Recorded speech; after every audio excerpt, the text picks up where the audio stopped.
Selamat pagi, Assalamualaikum warahmatullahi wabarakatuh.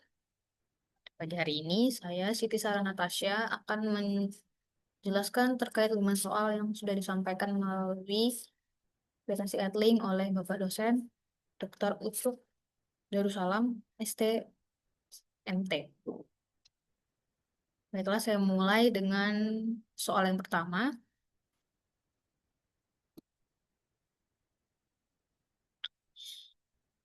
yaitu jelaskan tahapan-tahapan pengolahan Big Data dalam dunia bisnis sebagai suatu upaya untuk meningkatkan kinerja perusahaan. Tahapan-tahapan pengolahan Big Data dalam dunia bisnis untuk meningkatkan kinerja perusahaan, menurut saya, berdasarkan buku yang disampaikan ada 6. Yang pertama ada Objective Definition, yang kedua Data Gathering and Integration, yang ketiga Exploratory Analysis, yang keempat ada Attribute Selection, yang kelima ada Model Development and Validation, yang keenam ada Prediction and Interpretation. Yang pertama ini terkait Object Definition, yaitu mendefinisikan tujuan. Analisis data mining bertujuan untuk memberikan pengetahuan yang berguna bagi pengambil keputusan. Tujuan yang jelas dan terdefinisi dengan baik diperlukan agar proses data mining ini efektif. Kerjasama antar ahli domain dan analisis data mining sangat penting dalam merumuskan tujuan yang tepat. Sebagai contoh, tujuan analisis data memprediksi kemungkinan pelanggan meninggalkan layanan atau churn dan memahami alasan ketidaksetiaan mereka. Mendefinisikan tujuan dalam analisis churn bertujuan untuk memprediksi pelanggan yang akan berhenti menggunakan layanan dan memahami alasan dibaliknya. Tujuan ini membantu memilih variabel yang relevan dan merancang strategi retensi yang efektif untuk mengulangi churn. Misalkan, perusahaan ponsel ingin memprediksi pelanggan yang akan churn dan mengidentifikasi alasan dibaliknya. Data yang dikumpulkan meliputi atribut seperti jumlah panggilan yang diterima, durasi panggilan, dan frekuensi penggunaan layanan. Model yang dibangun dapat digunakan untuk mengembangkan strategi retensi yang efektif berdasarkan data tersebut. Variabel yang digunakan sebagai contoh dalam dataset pelanggan, variabel bisa berupa nama, usia, jenis kelamin, jumlah pembelian, atau lokasi pelanggan. Ini juga mencakup informasi demografis pelanggan dan pola penggunaan layanan seperti jumlah panggilan SMS, jumlah panggilan, dan SMS yang dikirimkan. Model prediktif memungkinkan perusahaan untuk memprediksi pelanggan yang akan churn dan mengembangkan strategi untuk mempertahankan eksistensi mereka. Yang kedua, data gathering dan integration.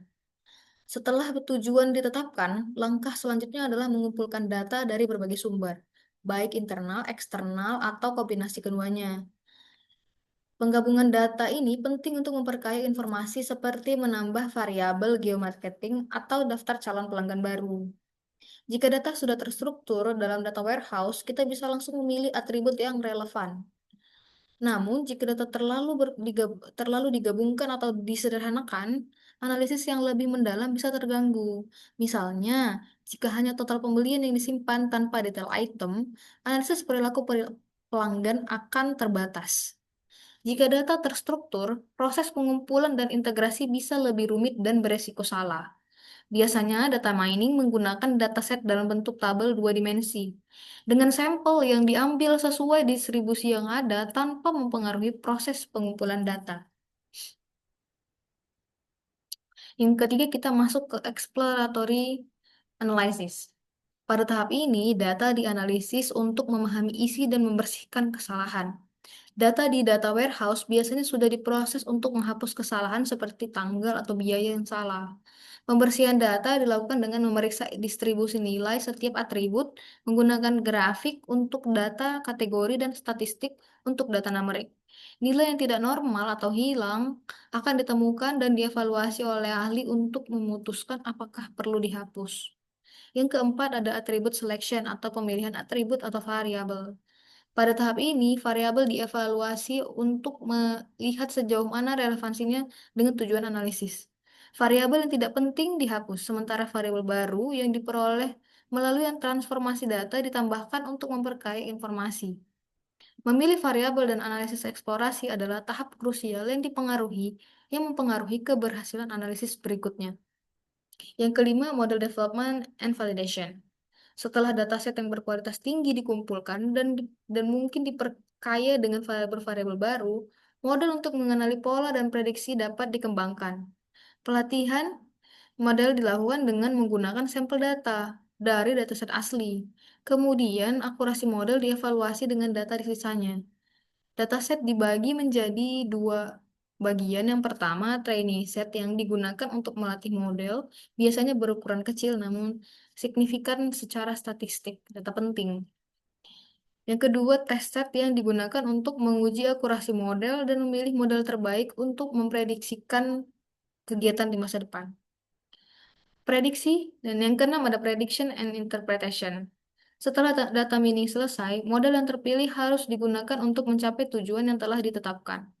Model ini juga perlu diintegrasikan ke dalam proses pengambilan keputusan agar para pengambil keputusan bisa menggunakannya untuk membuat prediksi dan memahami lebih dalam fenomena yang dianalisis. Proses data mining juga melibatkan siklus umpan balik yang memungkinkan mereka ke tahap selanjutnya jika diperlukan, tergantung pada hasil yang diperoleh.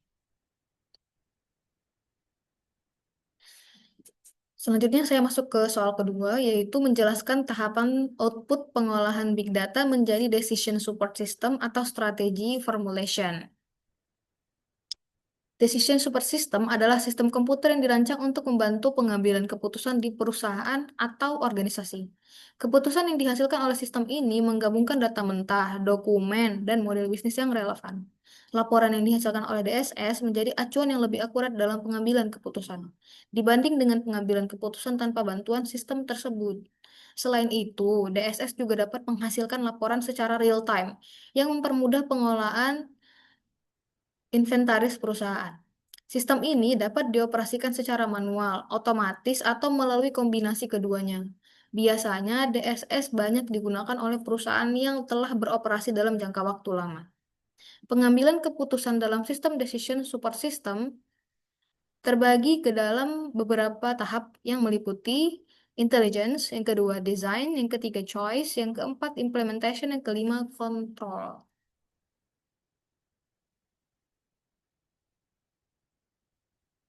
Saya akan menjelaskan satu persatu. Yang pertama, intelligence. Ini bertugas untuk mengidentifikasi, membatasi, dan mendefinisikan masalah yang ada. Menganalisis konteks dan informasi yang tersedia membantu mereka memahami gejala yang mengarah pada tindakan korektif untuk meningkatkan kinerja sistem. Misalnya, dalam sebuah proyek, fase ini dapat melibatkan perbandingan antara kemajuan saat ini dan rencana awal. Penting untuk membedakan masalah utama dan gejalanya. Contohnya, jika seorang penjual buku online menerima keluhan tentang keterlambatan pengiriman, ini mungkin hanya gejala. Masalah sebenarnya mungkin lebih kekurangan staf di departemen pengiriman yang menyebabkan kesalahan karena tekanan. Yang kedua, desain. Pada fase ini, pengambil keputusan merancang solusi untuk menyelesaikan masalah yang teridentifikasi. Pengalaman dan kreativitas mereka sangat penting untuk merancang solusi yang efektif. Jika alternatif terbatas, solusi dipilih secara eksplisit. Tetapi jika banyak alternatif, diidentifikasi berdasarkan aturan yang harus dipenuhi. Seringkali sebagai batasan dalam proses pencarian solusi terbaik. Yang ketiga ada choice. Setelah alternatif tindakan diidentifikasi, selanjutnya adalah mengevaluasi alternatif tersebut berdasarkan kriteria yang relevan. Model matematis dan metode solusi yang tepat biasanya berperan penting dalam fase pemilihan. Misalnya, model optimasi memungkinkan solusi optimal ditemukan dalam situasi kompleks dengan banyak alternatif. Di sisi lain, pilihan digunakan untuk menangani proses pengambilan keputusan yang dipengaruhi oleh peristiwa yang tidak pasti atau acak. Yang keempat ada implementasi. Ini adalah mengubah tindakan melalui rencana implementasi. Proses ini melibatkan penugasan tanggung jawab dan peran kepada semua pihak yang terlibat dalam pelaksanaan rencana tersebut. Yang kelima, kontrol. Setelah diimplementasikan, maka kita perlu memverifikasi tujuannya tercapai dengan membandingkan indikator kinerja yang ditetapkan dan hasil yang tercapai.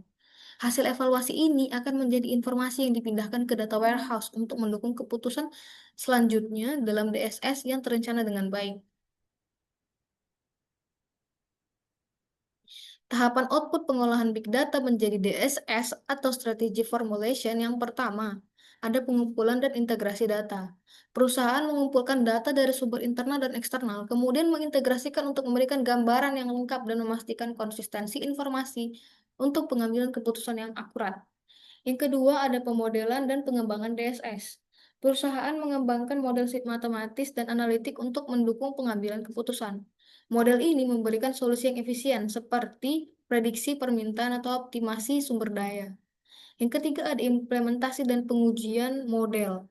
Setelah model dikembangkan, perusahaan menguji keakuratan dan efektivitasnya dengan data yang belum diproses selanjutnya. Jika hasil sesuai, model diimplementasikan untuk keputusan selanjutnya. Yang ketiga, ada formulasi strategi.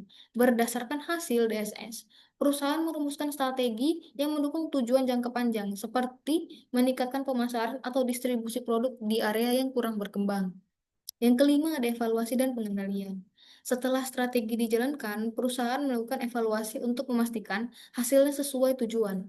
Umpan balik digunakan untuk menyempurnakan keputusan atau strategi di masa depan, menjaga perusahaan tetap kompetitif. Soal ketiga yaitu menjelaskan keterkaitan digital informasi dengan big data, serta manfaat yang diperoleh perusahaan dengan integrasi kedua aspek tersebut. Integrasi transformasi digital memungkinkan perusahaan untuk memanfaatkan volume data yang besar guna meningkatkan pengambilan keputusan dan memperbaiki proses operasional. Dengan memanfaatkan teknologi canggih dan model matematis, perusahaan dapat mengubah data mentah menjadi informasi baru yang membantu mengidentifikasi perilaku pelanggan, tren pasar, dan peluang inovasi. Manfaat utama dari integrasi transformasi digital dengan big data yaitu eh, membuat keputusan menjadi lebih cepat dan akurat, yang memberikan keunggulan kompetitif. Nah, misalnya perusahaan memanfaatkan data untuk mengoptimalkan rantaian pasokan, memprediksi churn pelanggan, dan membuat kampanye pemasaran yang lebih personal. Selain itu, kemampuan untuk mengakses data secara real time mendukung respon yang lebih cepat terhadap perubahan pasar, sehingga peningkatan kelincahan bisnis, sehingga meningkatkan bisnis secara keseluruhan. Manfaat dari integrasi digital, transformasi, dan big data perusahaan. Yang pertama, meningkatkan pengambilan keputusan. Dengan mengintegrasikan big data ke dalam proses transformasi digital, perusahaan dapat membuat keputusan yang lebih akurat dan berbasis data, yang meningkatkan respon terhadap dinamika pasar. Yang kedua, inovasi layanan produk. Big data ini memungkinkan perusahaan lebih memahami kebutuhan pelanggan dan tren pasar. Perusahaan dapat mengembangkan produk dan layanan lebih sesuai dengan permintaan pasar. Yang ketiga, ada efisiensi operasional. Big data membantu perusahaan dalam mengidentifikasi dan mengoptimalkan proses bisnis yang tidak efisien. Dengan analisis data, perusahaan dapat mengurangi biaya dan meningkatkan produktivitas. Yang ketiga, ada personalisasi pengalaman pelanggan.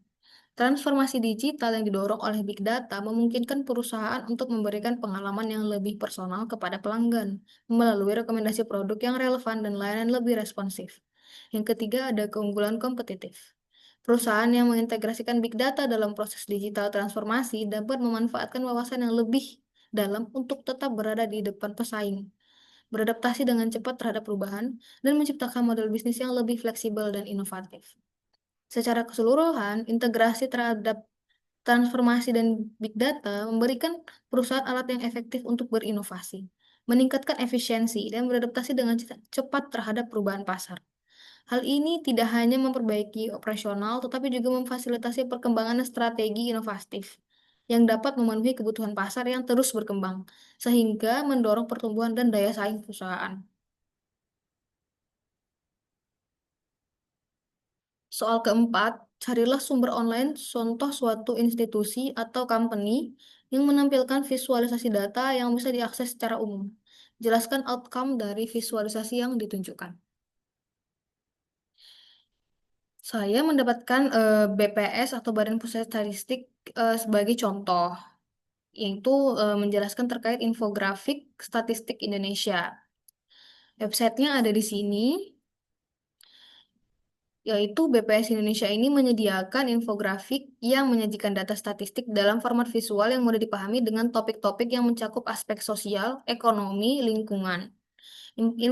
Infografik ini dirancang untuk membantu masyarakat, peneliti, dan pembuat kebijakan dalam mengakses data secara cepat, sehingga memungkinkan pembuatan keputusan yang berbasis bukti.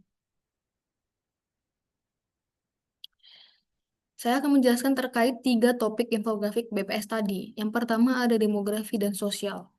Jumlah penduduk demografik dan sosial ini berisikan terkait jumlah penduduk, distribusi usia, dan tingkat pendidikan dan ketenagakerjaan.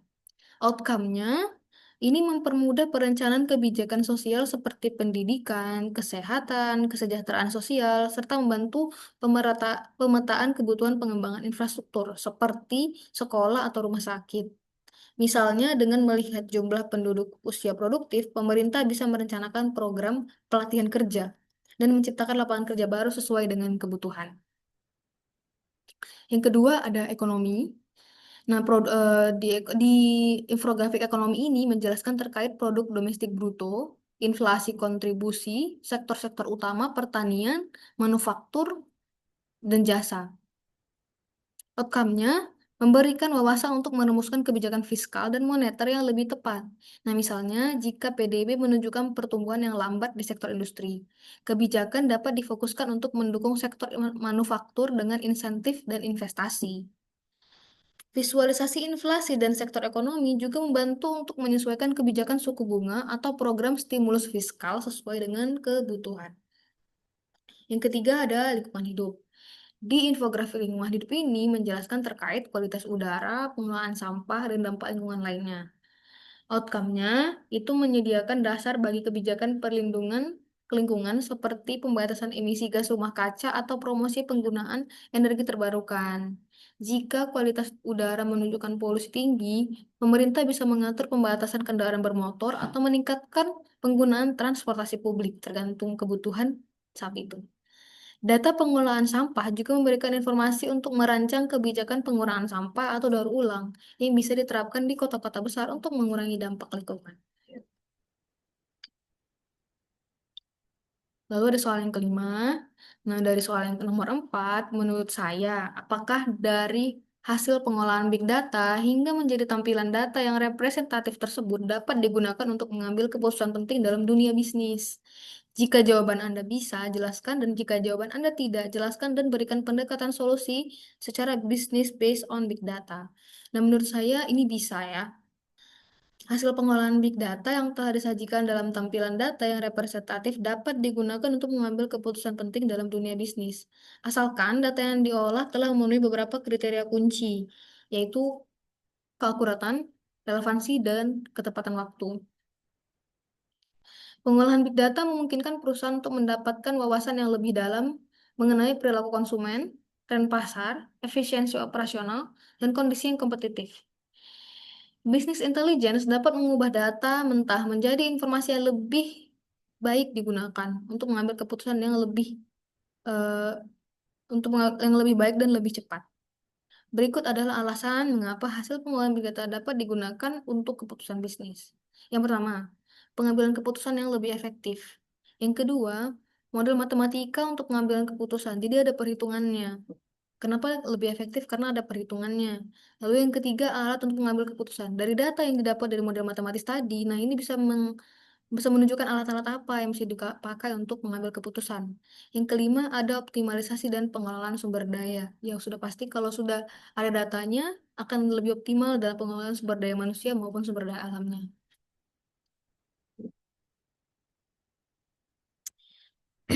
Nah, ini akan dijelaskan sedikit satu persatu pengambilan keputusan yang lebih efektif. Ini tadi yang sudah saya jelaskan itu sudah dijelaskan bahwa akan ada buktinya. Nah, lanjut ke dapat disimpulkan bahwa pengolahan big data memberikan dasar yang kuat untuk pengambilan keputusan yang lebih tepat dan lebih cepat dan berbasis bukti dalam dunia bisnis. Data tersebut dapat membantu perusahaan untuk merencanakan strategi yang lebih baik, mengoptimalkan sumber daya, dan menghadapi dinamika pasar dengan lebih efektif. Baiklah, itu saja, Pak, eh, presentasi saya terkait bisnis big data.